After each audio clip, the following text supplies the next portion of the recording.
Sizin yokluğunuzda epey bir tartıştık ama şu anda karşıda duran soruyu size sormuş olayım. Yani Kürt tarafının son bir yılda, 1,5 yılda attığı önemli adımlar var. Barışın önünü açma, barış sürecini güçlendirmek, çözüme katkı sunmak, çözüm konusunda iktidarı ve toplumu cesaretlendirmek için. Çünkü toplumda, Türkiye toplumu da buna bu böyle bir şeye ihtiyaç ise vesile oluyor. Siz nasıl bakıyorsunuz? Yani gelinen aşamada, özellikle sürecin ikinci aşamasında bu adımların karşılık bulması gecikiyor mu? Yoksa önümüzde daha olumlu, pozitif bir süreç mi var? Çünkü hani donduğu yönde açıklamalar var, yavaş yürüyor, patinaj yapıyor konusunda da belirlemeler var. Buyurun. Eee, Benden önceki konuşmacılar mutlaka ki sürecin başlangıcından bu yana atılan adımların eğer fermuar usulü ilerleyecekse fermuarın bir süredir teklediğini bir şekilde tespit etmişlerdir. Şöyle ki PKK kanadından gelen adımlar hem Mayıs Kongresi geçtiğimiz yıl yaptıkları Mayıs yılındaki 12. Kongre ile fesih, ardından silahların yakılması, ardından çekilmeye dair beyanları ve sonrasında yine sürecin birinci yılında yaptıkları açıklamalar dendiğinde aslında fermuarın Kürt tarafındaki adımların yoğun olduğunu ama buna eş düşecek devlet tarafından, AK Parti tarafından atılan adımların net bir şekilde aynı güçlü tavırda olmadığını gösteriyor. Ancak az önce Selahattin Soru da söyledi. Bu süreç devletin dondurduğu ve beklettiği bir süreç olduğu kadar Kürt tarafının da Kürt mahallesinin de bir inşa geliştirmesi gereken bir süreç. Bir süredir arkadaş sohbetlerinde bu benzetmeyi yapıyorum ama bir bebeğe daha oluşmadan isim vermezsiniz. Önce bebek oluşur sonra adını verirsiniz. O yüzden de inşanın birazcık da bu mantıkla, bu akılla yürümesi gerekiyor.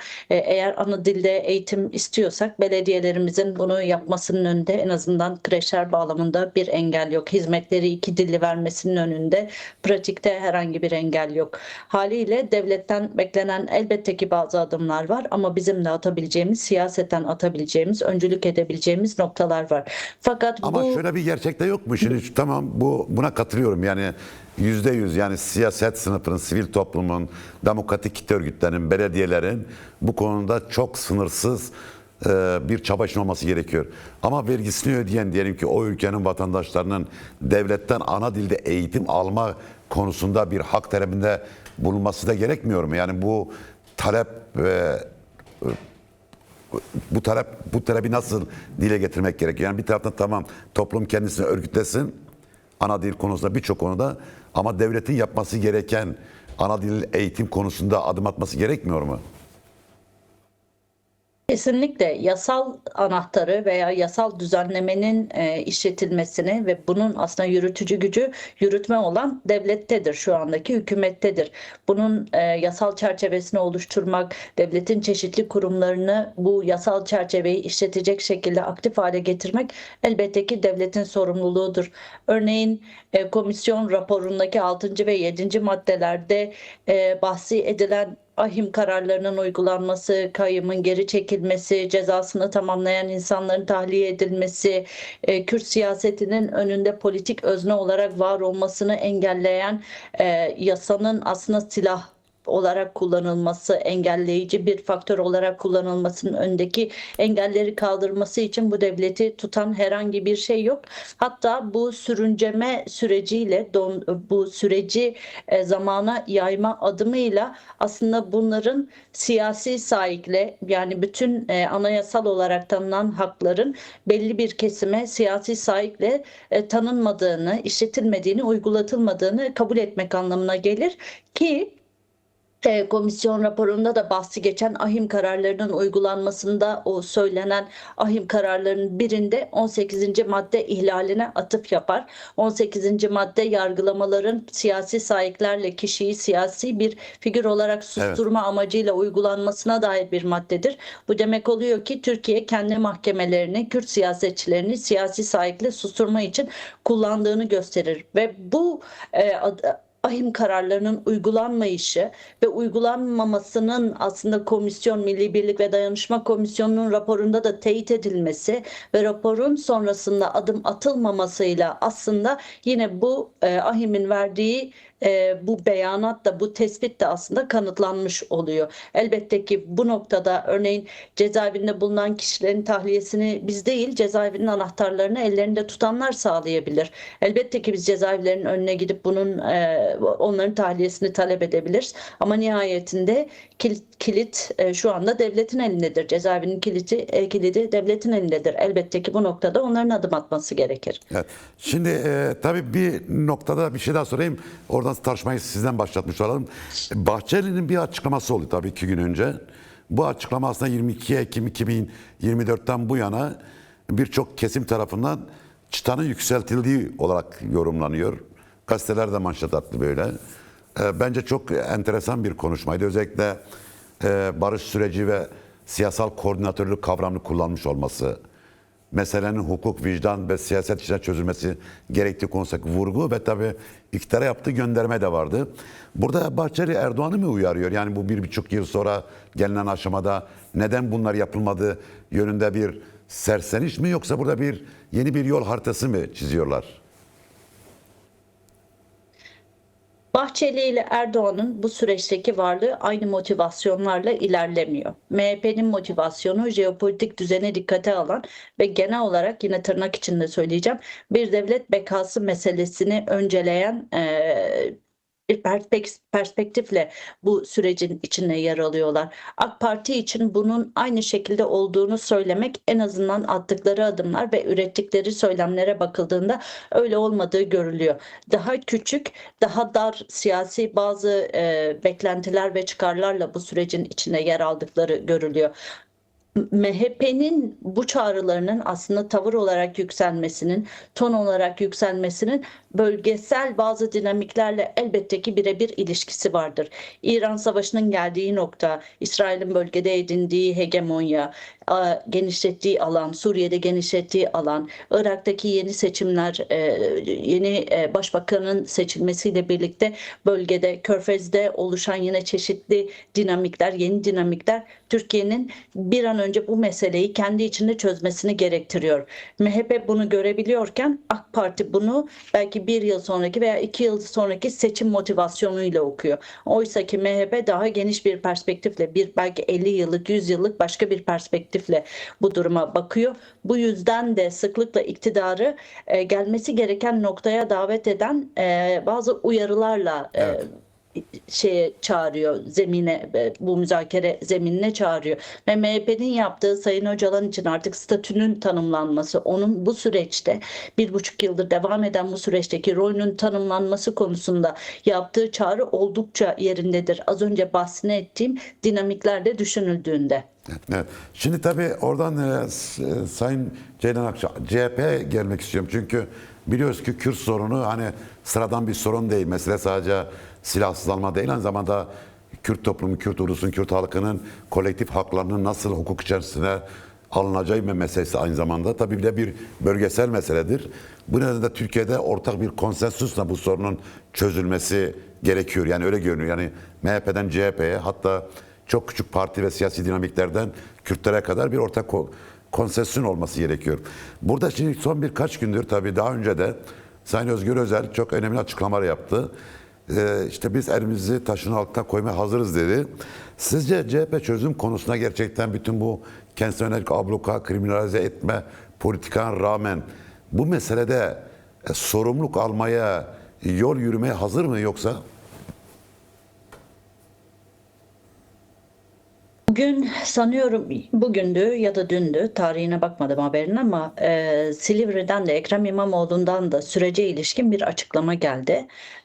Buna CHP'ye yapılan saldırılardan bağımsız bir şekilde bir destek verdiklerini açıkladı.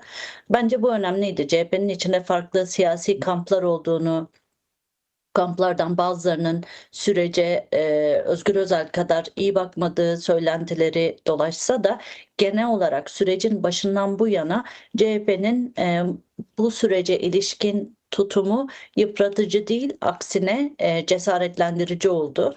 Kendisine yapılan saldırılara rağmen, ama kimi zaman CHP'nin yörüngesinde varlığını sürdüren kimi akademik çevreler, işte analiz çevreler DEM Parti'yi ve Kürt kanadını bu sürecin bir parçası olarak CHP'ye karşı yapılan saldırıların sanki yanındaymış gibi bir algı yaratmaya çalıştılar ve orada aslında bazen belki iktidarın da işine gelen bir kutuplaştırma oluşturdular. Biz ve onlar kampı. Oysa bu mesele bir demokrasi ve demokrasi karşıtlığı sorunu. Yani nerede yer alacağınıza bakabileceğiniz bir sorun. Ve yine CHP kanadından kimi zaman önce demokrasi gelsin, sonra Kürt sorununu çözeriz gibi söylemler geliyor. Ama bu söylem uzunca bir süredir devam eden bir söylem ve yumurta ve tavuk meselesine benziyor bir noktadan sonra. Önce demokrasi mi gelse çözülecek, yoksa çözülse mi demokrasi gelecek gibi bir durum. Ve bu söylem, yani önce demokrasi gelsin sonra Kürt sorununu çözelim söylemi, daha önce demokrasi, ki tırnak içinde eğer vardıysa, Kürt sorununun bile isteye çözülmediği anlamına geliyor. CHP'nin de güç sahibi olduğu dönemde bunun çözülmediği anlamına geliyor.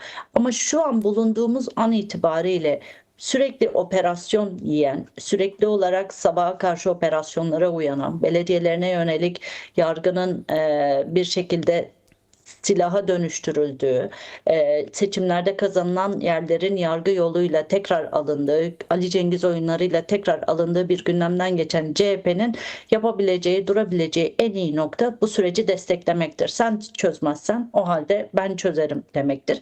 Ki CHP'nin kimi zaman kent uzlaşısıyla birlikte Kürtlerle kurduğu ittifakta kazanabileceğini gördüğü, Türkiye'nin kazanabileceğini gördüğü yeni bu denklemde CHP için en karlı, en iyi yol, en demokratik yol bu süreci desteklemek ve ilerlemesi için kimi zaman cesaretlendirici bir pozisyonda yer almaktır. Bu noktada Özgür Özel ile Devlet Bahçeli'nin çok ayrı kamplara düşmediğini düşünüyorum.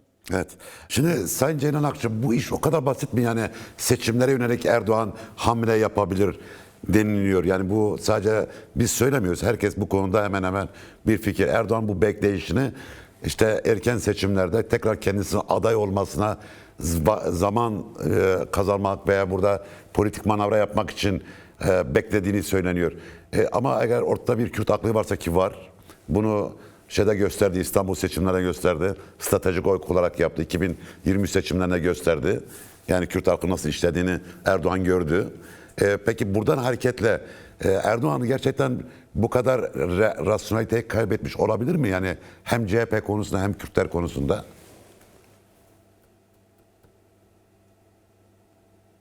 Yani evet, olabilir.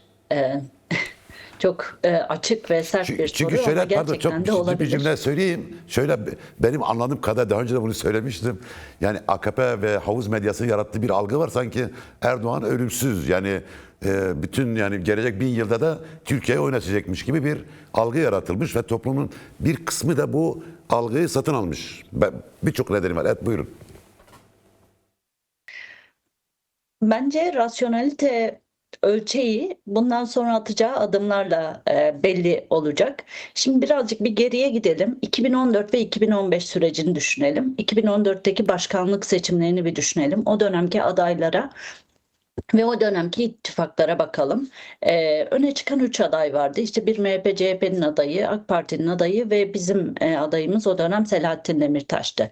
Şimdi o dönem Kürt seçmeni MHP ve CHP'nin ortak çıkardığı bir kişiye, hele ki o dönem yürüyen diyalog süreci de düşünüldüğünde, onların o sürece olan tavrı düşünüldüğünde, Kürt seçmenin o tarafa oy vermesi imkansızdı.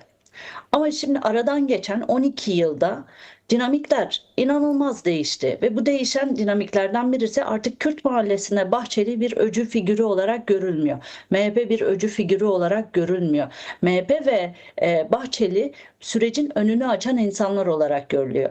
Yani Kürt mahallesi 2019'dan bu yana kaybettirme stratejisiyle de oluşturduğu 3. yol hattında bu önümüzdeki seçimlerde de yine aynı alternatifsiz olmayan olmadığını gösteren bir tavır ortaya koyabilir. Bu geçtiğimiz 12 yıl boyunca iki tarafına, yani CHP ve MHP'nin geçirdiği dönüşümle birlikte Kürt mahallesinde yeni pozisyon almasıyla birlikte, eğer ki Erdoğan bu süreci yalnızca bir seçim kazancına dönüştürecekse eğer, o zaman Kürt mahallesi, Kürt halkının statü taleplerini, tanınma taleplerini, kültürel, siyasal ve sosyal haklarının tanınmasını ve işletilmesini, sadece sözde değil kağıt üzerinde de işletildiğini gördükleri zaman, buna göre veya bunu gösterecek, bunu yapacak iradeyi, samimi iradeyi işleteceğini, göstereceğini beyan eden taraflara desteğini verecektir. Bunu işte az önce de söyledim. 2019'daki bu yerel seçimlerde de gördük. Özellikle büyükşehir seçimlerinde, Evet. ve ardından 2023'te gördük. 2023'te örneğin Kürt mahallesinin Erdoğan'a karşı çıkan blokta, Erdoğan karşıtı blokta, Cumhur İttifakı'nın karşısına yer alan bloğa çıkardığı oy oranı düşünüldüğünde, verdiği destek düşünüldüğünde, bu kaybettirme seçeneğinin yeni alternatifler yaratmak için bir yol olarak da görüldüğünü, olabileceğini gösteriyor. O yüzden de eğer ki Erdoğan ve AK Parti mahallesi bu süreci yalnızca bir seçim kazancına dökecekse, bu kadar küçük hesap yapacaklarsa, o zaman Kürtlerin de 2014'ten bu yana aldığı değişimi, gördüğü rüzgarı ve o dönemin aktörleriyle bu dönemin aktörlerinin o dönemden bu döneme dönüşümlerini de dikkatli izlemesi gerekir. Öyle yalnızca 6 defa başlamış olan bu girişimin, bu süreci çözme girişiminin üçünü göstermiş olan AK Parti'nin ikisindeki meseleyi, bu süreç trenini bir türlü limanına ulaştırmama, asıl merkezine ulaştırmama pratiği düşünüldüğünde, bir kez daha aynı pratiğin Kürt mahallesinden bir destek görebileceğini düşünmüyorum. Bir soru daha sorabilir miyim? Yani çok kısa yanıtlamanı istiyorum. Tabii. Yani eğer Erdoğan beklenen adımları atmazsa, yani süreci sürüncemeye bırakıp buradan bir seçim manavrası, seçimi iki kez çıkartmaya kalkarsa, Cumhur İttifakı, yani MHP'nin içinde olduğu ama Erdoğan gibi düşünmeyen, daha farklı bir çözüm yol öneren MHP açısından bakıldığı zaman Cumhur İttifakı'nda bir kırılma, bir parçalanma bekleyebilir miyiz? Bence CHP'nin Cumhur İttifakı'na katılma motivasyonlarına bakmak lazım. 2015'in Kasım ayıyla birlikte oluşmuş, 2016'da artık resmileşmiş bir ittifak bu. Ve o dönem küresel ölçekte büyük değişimler yaşanıyordu. Ve bu değişimler için Türkiye öyle demokrasi ve çeşitli işte koalisyonların olduğu bir yönetimin olmasını istemiyordu. Türkiye'nin o derin aklı diyelim. Bunların onları engelleyici ve bölgesel adımlar atma konusunda birazcık duraksatıcı etkisi olduğunu düşünüyordu. Ve bence MHP Cumhur İttifakı'nın trenine yine bugün nasıl ki Kürt meselesine jeopolitik aklı önüne alarak katılıyorsa, o dönemde Cumhur İttifakı'na bu motivasyonlarla katılmıştı. Şimdi eğer bu motivasyonların hakkını bu ittifak vermezse, MHP'nin bu ittifaktan ayrılma ihtimali de güçlüdür. O yüzden bunu bu şekilde söylüyorum. Yani jeopolitik, MHP'nin sürecin içinde bulunma ve Cumhur İttifakı'nın içinde bulunma motivasyonlarının jeopolitik gerçeklerle örtüştüğünü söylemeye çalışıyorum. Evet. Evet. Şimdi tabii siz nasıl bakıyorsunuz Ceyhun Akça? Eklemek istediğiniz bir şey var mı da? Akın Hangi söylediklerine soruya? Orta Doğu'da kırılan fay hatları kısmına mı, yoksa CHP'nin alacağı pozisyonu? aslında bütün pay hatları kırılıyor. CHP'nin içinde de kırılma var. Çünkü az önce Saatin sorun dedi o, yani herkes değişmek zorunda, dönüşmek zorunda kendisini hissediyor. Kürtler de böyle bir moment yaşıyorlar. Orta Doğu'da böyle bir moment yaşıyor. Aslında dünyada da böyle bir moment var. Yani kurulmuş nizam, küresel nizam çökmüş durumda ama yerine ne konulacak? İşte Orta Doğu'da pay hatları kırılıyor ama yerine ne geliyor? Ve burada Kürtlerin yeri ne olacak konusu elbette ki en önemli konu. Yani buyurun sizi dinleyelim. Bence önce Kürtlerin bu aktör olarak bulundukları Orta Doğu'nun bir tablosunu çizmek gerekiyor. Bir tarafta parçalanmış Körfez ülkeleri var. Çok Daha birkaç gün önce Birleşik Arap Emirlikleri bu OPEC'ten, petrol üreten ülkelerin koalisyonundan ayrıldığını açıkladı. Yine Birleşik Arap Emirlikleri uzun süredir hem Afrika'da hem de genel olarak bölgede Suudi Arabistan'la çekiştiği, direkt olarak çatıştığı demeyeyim ama vekil güçler aracılığıyla karşı karşıya geldiği bir denklem vardı. Bir diğer yanda şu anda İsrail'in işgali altında bir Lübnan var. Yine ABD'nin etkisi altında şekillenen Irak Başbakanlık seçimleri vardı. Daha yeni belirlediler. Azzaidi diye bir iş insanını belirlediler. İran'da artık rejim değişikliği amacıyla başlayan ama şu noktaya gelinen noktada Hürmüz Boğazı'nın açılmasına kilitlenen başka bir savaş gündemi var.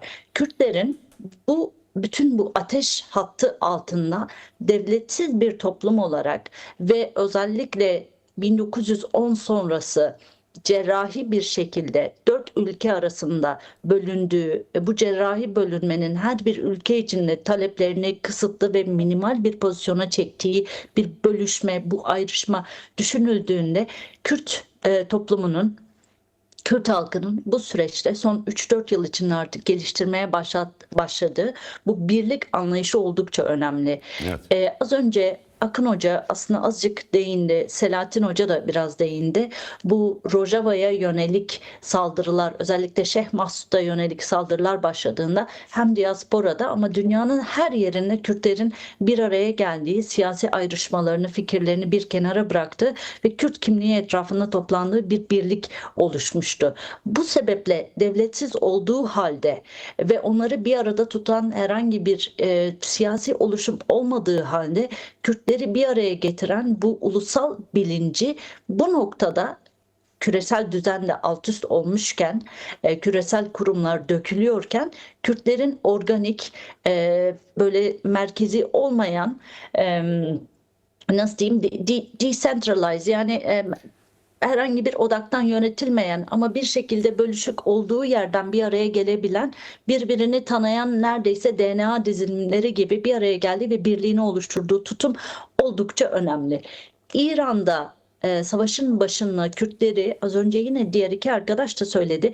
Koçbaşı olarak kullanmak isteyen ve rejimi zeminden azıcık da olsa zayıflatma ve farklı cephelerde meşgul tutmak isteyen emperyal anlayışa Kürtlerin teslim olmaması ve bu anlayışa hemen entegre olmaması oldukça önemliydi. Çünkü Rojava'dan da anladığımız üzere statüyle gelmeyen, eşitler arası kurulmayan her ilişki sonrasında sizi yarı yolda bırakma ve koçbaşı olarak kullanma minimal anlayışında kalmayla sınırlı bir tutum olabilir. Bu yüzden de Kürt stratejik aklı bu Orta Doğu'daki yangın yeri içinde hiçbir Kürdü feda etmeyecek, her bir canı en titiz şekilde koruyacak şekilde tavır alıyor ve kendini öyle pozisyonlandırıyor.